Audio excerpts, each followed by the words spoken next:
Bonjour, alors je vous propose aujourd'hui de nous intéresser à un nouveau chapitre qui est le chapitre sur le champ magnétique. Le champ magnétique, que vous avez sans doute déjà rencontré un petit peu dans le secondaire, qui est un outil qu'on va décrire de manière assez qualitative finalement, mais vous ferez des choses un peu plus calculatoires l'année prochaine. Alors, le champ magnétique, on va commencer par dire ce que c'est. Alors d'abord, le champ magnétique, c'est ce qu'on appelle un champ vectoriel. Alors avant ça, je préfère préciser un petit peu ce qu'on appelle les champs scalaires et les champs vectoriels en physique parce qu'on en rencontre plein. Un champ scalaire, c'est en termes mathématiques une application de R3 dans R. Alors ça, c'est uniquement les mathématiques. Pour nous, physiciens, hein, ça veut dire concrètement que c'est une application qui à tout point de l'espace associe un nombre réel. Autrement dit, vous imaginez qu'en chaque point de l'espace, on est capable de définir un nombre. Voilà, et l'application qui permet de passer du point de l'espace à ce nombre, c'est ce qu'on appelle un champ scalaire. Alors, un champ scalaire, bah, ça peut se représenter avec, par exemple, des couleurs hein, en deux dimensions. En trois dimensions, c'est un peu plus compliqué. On peut faire éventuellement des surfaces de niveau. Mais à deux dimensions, ça s'y prête bien. Regardez, par exemple, le champ de température en Amérique du Nord, là. Hein, on voit des couleurs et puis on a même mis en certains points des nombres qui correspondent à la température en degrés Celsius. C'est une capture d'écran que j'avais faite. Mais voilà. Donc là, on a affaire à un cas particulier de champ scalaire. Si on y réfléchit bien, il y en a plein des champs scalaires. Les champs de température sont un champ scalaire, mais vous en avez d'autres comme le champ de pression, hein, ou bien un champ de pression par exemple, ou bien vous avez aussi le potentiel électrostatique en électrostatique, et vous en avez bien d'autres que vous allez voir l'année prochaine ou même un petit peu cette année. Alors un champ vectoriel maintenant, ça va donc être une application de R3 dans R3. Dans le cas général. Et ça va associer à chaque point de l'espace un vecteur. Donc ce sera différent, ce sera plus un nombre, ce sera un vecteur. Hein, et là, on en a plein d'exemples en physique qui sont dans ce cas-là. Donc le champ des vecteurs vitesse dans un fluide, par exemple. Le champ des vitesses alors dans un solide, c'est pas vraiment un champ de vitesse, mais ça peut être des champs de déformation. Par contre, ça peut être un champ de vitesse dans le cas d'un champ de torseur. Hein, en SI, comme vous l'avez vu, tous les points ont des vecteurs vitesse différents. Et donc, en faisant ça, on définit un champ de vecteurs vitesse. Le champ électrique, le champ magnétique, le champ des déformations, le champ gravitationnel qu'on a déjà vu aussi, hein, c'est un champ vectoriel. Voilà. Alors comment on représente graphiquement un champ vectoriel? Alors on peut représenter tous les vecteurs, mais on peut aussi représenter uniquement ce qu'on va appeler les lignes de champ. Alors sur ce dessin-là, j'ai représenté des vecteurs hein, en différents points. Donc bon, c'est un exemple de représentation d'un champ vectoriel. On voit bien les directions qui changent, les normes qui sont pas les mêmes, mais ça reste quand même assez limité parce que vous voyez là, par exemple, on voit pas bien ce qui se passe, hein, vu que si la norme a une échelle fixée, ces zones-là sont peu définies. Et puis en plus, on peut pas tracer les vecteurs en tous les points de l'espace parce que sinon on n'y verrait absolument plus rien. Donc pour en fait alléger un petit peu, on va souvent représenter ce qu'on appelle des lignes de champ. Les lignes de champ qui vont indiquer simplement la direction locale du champ. Par exemple, là où je mets le curseur ici, ça signifie qu'il y a un vecteur champ électrique. Ici, c'est un champ électrique parce que c'est deux charges plus et moins, hein, donc ça crée un champ électrique. Et le champ électrique ici, il a cette direction-là localement, donc tangent à la courbe. Voilà, ici par exemple, c'est comme ça. Tangent et horizontal. Donc, avec ça, on a quand même de bonnes idées sur la structure du champ. Par contre, il y a quelque chose qui manque, hein, c'est la norme du champ qu'on n'a pas. On a sa direction locale, on a son sens. Par contre, on n'a pas la norme. Donc, si vraiment vous voulez la norme, on peut le faire avec des codes de couleurs ou un dégradé de couleurs. Voilà, il y a plein de possibilités pour représenter qualitativement un champ vectoriel. Mais le représenter exactement, c'est impossible. Il faudrait représenter une infinité de vecteurs en tous les points de l'espace, ce qui n'est pas possible. Alors, le champ magnétique, c'est un cas particulier de champ vectoriel. Et c'est en fait un champ qui, à chaque point de l'espace, s'associe à un vecteur, notez le vecteur champ magnétique, au point M. Il possède plein de propriétés spatiales intéressantes d'électromagnétisme, que vous verrez surtout en deuxième année, mais qu'on va quand même voir qualitativement ici pour pouvoir les utiliser en induction. Pour commencer, on peut se demander comment créer un champ magnétique. Un champ magnétique, Ça se crée de plusieurs manières différentes, hein. On peut créer un champ magnétique de plusieurs façons. Il faut bien maîtriser ces manières de créer un champ magnétique parce que si on vous demande comment créer ce champ magnétique, bon, il faut être capable de savoir quelle est la méthode la plus pratique. La première méthode pour créer un champ magnétique, c'est de faire un courant électrique dans un conducteur. Un courant électrique dans un conducteur, ça va automatiquement créer un champ magnétique au voisinage du conducteur, c'est-à-dire au voisinage de là où il y a des charges qui se déplacent. Voilà, ça c'est, on va dire, essentiel en physique. Il y a des matériaux particuliers également, qu'on appelle des matériaux ferromagnétiques, qui possèdent la propriété de posséder ce qu'on appelle une aimantation permanente, et ce sont ce qu'on appelle les aimants permanents. Et au voisinage d'aimants permanents, eh bien, il y a systématiquement un champ magnétique également, qui a une structure un petit peu compliquée, hein, qu'on reverra un petit peu plus tard, mais il y a un champ magnétique de ces objets-là. À noter que là, il n'y a pas du tout de courant, hein. C'est vraiment deux méthodes très différentes. Courant électrique et matériaux ferromagnétiques dans lesquels il n'y a pas de courant, c'est juste des aimants permanents. Un champ électrique, E, qui varie au cours du temps, peut amener la formation d'un champ B. Ça, c'est fondamental en induction et en électromagnétisme de façon générale. Et ça peut créer en fait une onde électromagnétique qui va se propager dans l'espace. Voilà.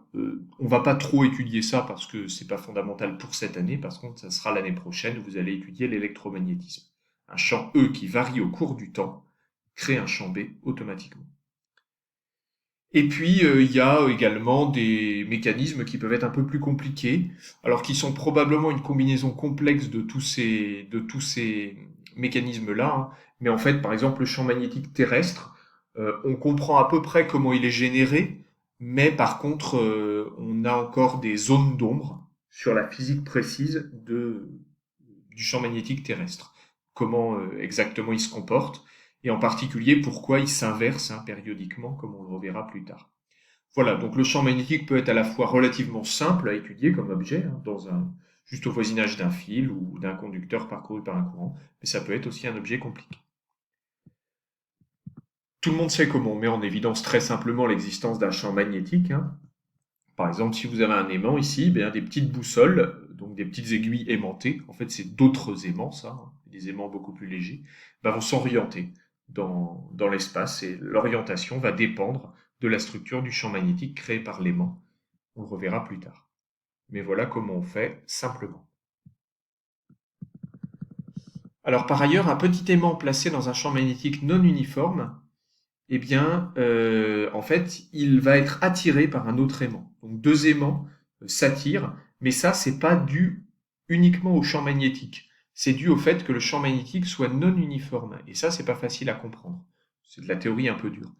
Donc, il y a un espèce de paradoxe, hein, avec le champ magnétique que vous pouvez retenir comme ça, parce que ce qu'on découvre, la manière dont on découvre le champ magnétique, même quand on est petit, c'est surtout parce qu'il y a deux aimants qui s'attirent. Puis on dit, bah, parce qu'il y a un champ magnétique. Mais en réalité, c'est l'un des effets les plus difficiles à expliquer, parce que c'est lié à la non-uniformité du champ. Si vous placez un aimant dans un champ magnétique uniforme, eh bien, il va juste s'orienter, mais il ne va pas être attiré par une zone ou par une autre. Voilà. Alors, la structure du champ créé par un aimant est toujours la même, donc il faut bien la maîtriser. C'est ce qu'on appelle les pôles nord et sud des aimants. Donc, chaque aimant est ce qu'on appelle un dipôle magnétique.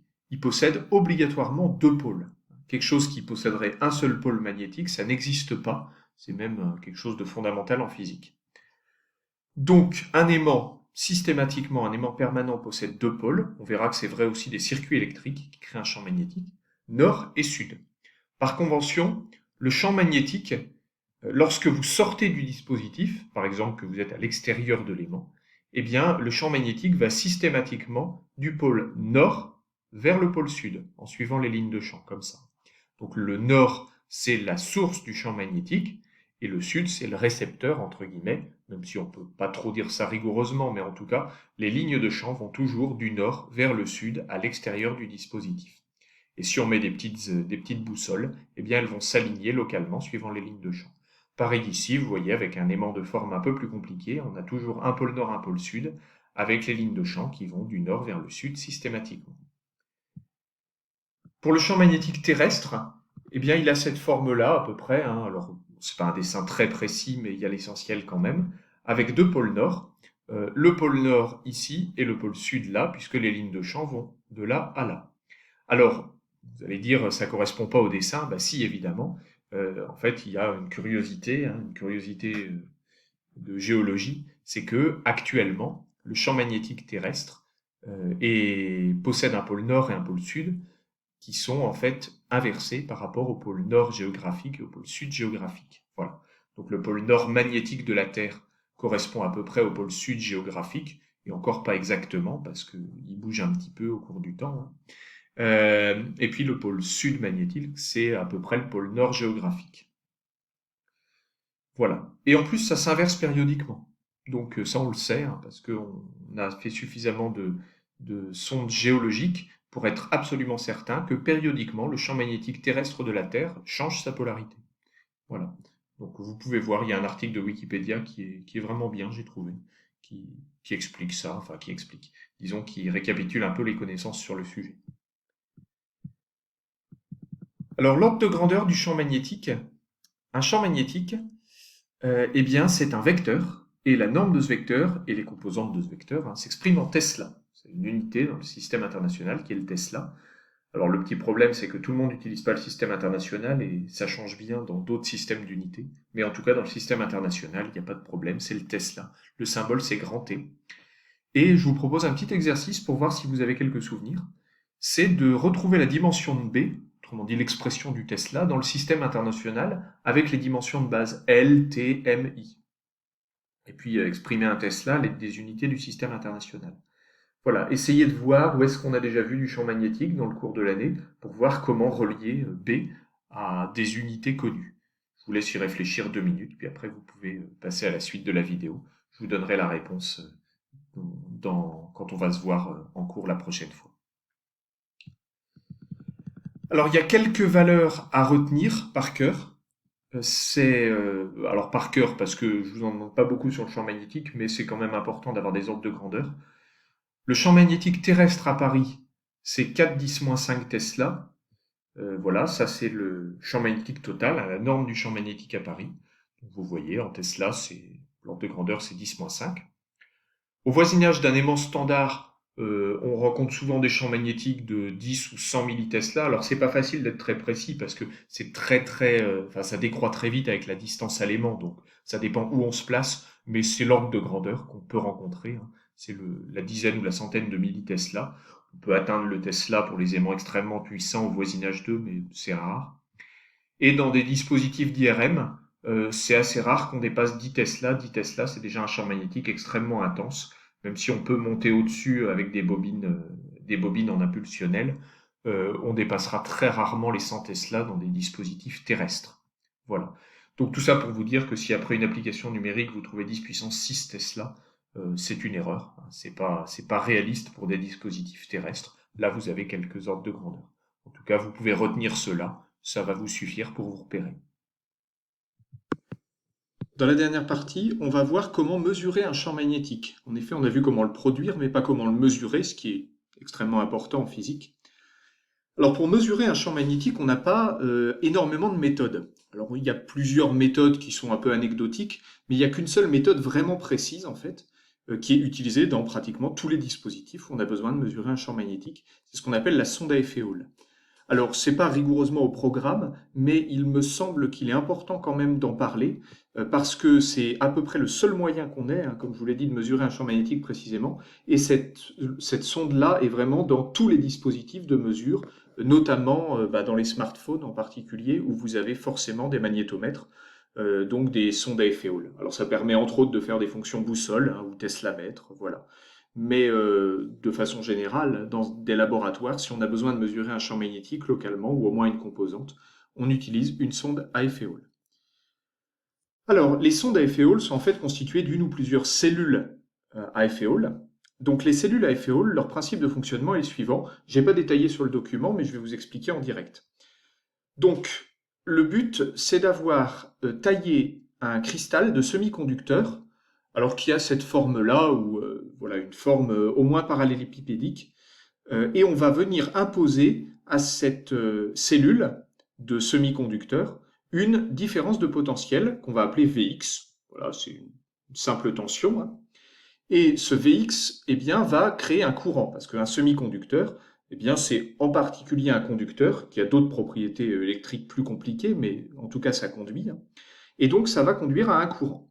Un courant qui, si on regarde un peu la géométrie, et en faisant abstraction de tout autre effet, va faire qu'il y a des électrons qui vont aller du moins vers le plus, donc ils vont circuler comme ça, avec un courant positif dans ce sens-là, qui est donc dans le sens opposé des électrons.